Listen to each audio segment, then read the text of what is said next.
The Cleveland Cavaliers have finally made it into the next round of the playoffs. For the first time since 6 years, we made it past the first round, past, the whole LeBron era where we're in the finals every single year. And it's a great thing because, one, we needed it desperately. I mean, we have a great team who has never been able to piece it together. Since they've been kind of assembled, I mean, we just never have done anything with the playoffs. We always lose first round. And Donovan Mitchell is absolutely crazy, and especially in the last three games of this series, he pretty much carried the team. And there's a lot of pieces to it that made us win this game, but also there's a time where I don't think many people count us to win it, considering we're down by 18 points.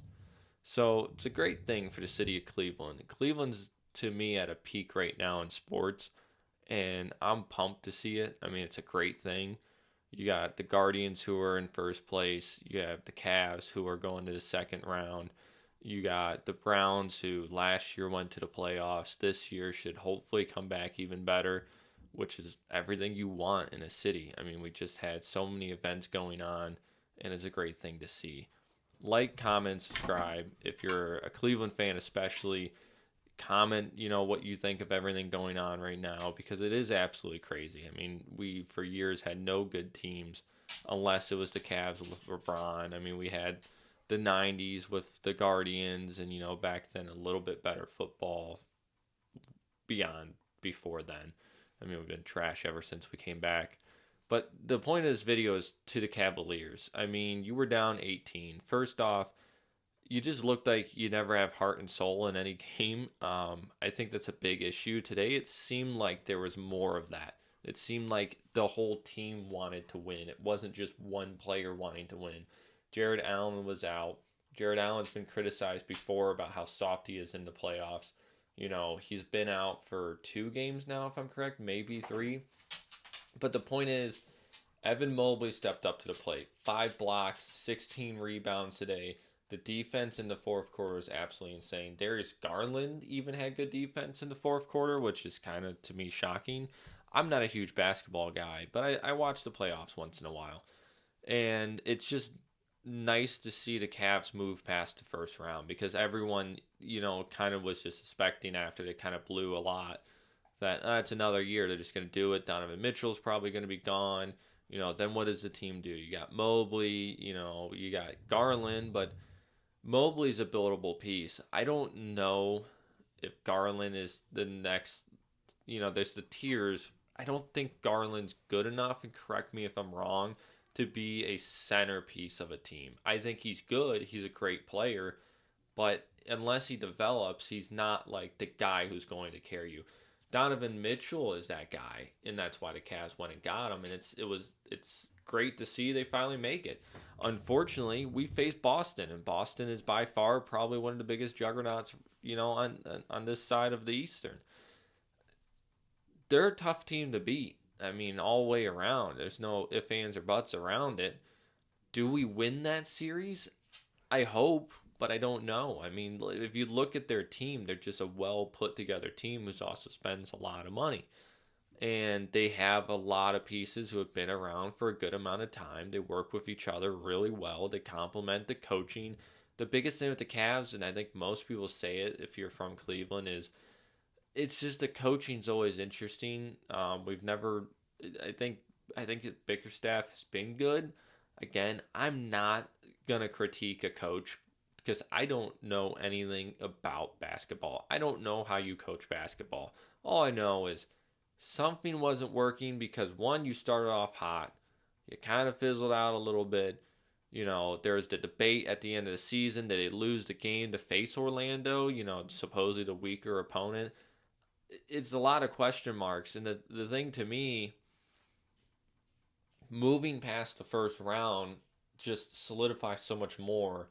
Maybe they kick it into high gear. Maybe they figured something out in that halftime locker room speech that pumped everyone up. Maybe Donovan Mitchell went back there, said his words, said, hey, if you guys lose, I'm out.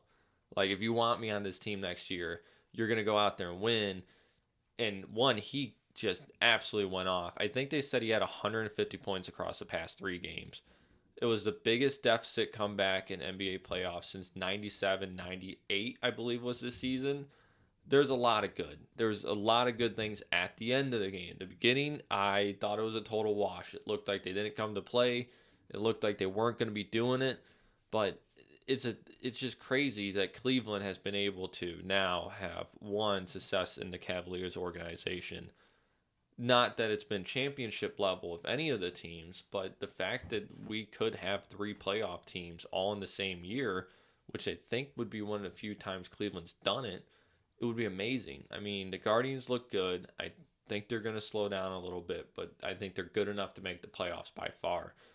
And if the Cavs can even put this into game six, I think that's a huge achievement. If you can take the Celtics, especially if you can take them to game seven, that's a good achievement. I mean, to say you took the Celtics to game seven is not anything to sleep on. They're a good team. And, beyond that, if they somehow squeeze out a win in this, it starts looking like, hey, this is what we've been trying to do ever since we got Donovan Mitchell, trying to convince him to stay. And that's the key piece for next season is if Donovan Mitchell leaves, what do you do? Because that's your superstar guy. To me, in the NBA, what I've seen is you have to have at least one like superstar caliber player. I don't personally think building the team around like three guys anymore is the way to do it. Looking at you, Phoenix Suns, did not work. You got to have a bench. I mean, even in the Lakers, yeah, Bron's old, but he's still Bron, and AD is AD, but they don't work because they don't have bench players really. I mean, correct me if I'm wrong on it, but it's not a sport where you can just have one superstar guy anymore.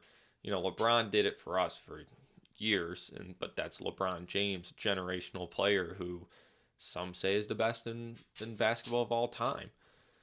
So it's just great to see everything going on in Cleveland. It's great to see the Cavs move past the first round. And I'm gonna probably watch a few of these games coming up because I'm curious to see, hey, maybe we can do something with this. Maybe this is, the storybook we needed where you go into game seven, you fight your heart out, you find something you didn't know you had, you found something that worked, and now you move on to the next series. And I'm sure most people out there are probably gonna be like, yeah, you're facing the Celtics, you're done. You're probably right. But you know what? You gotta have hope. Gotta have some hope, and you gotta just think that maybe there's a slight chance that you make it.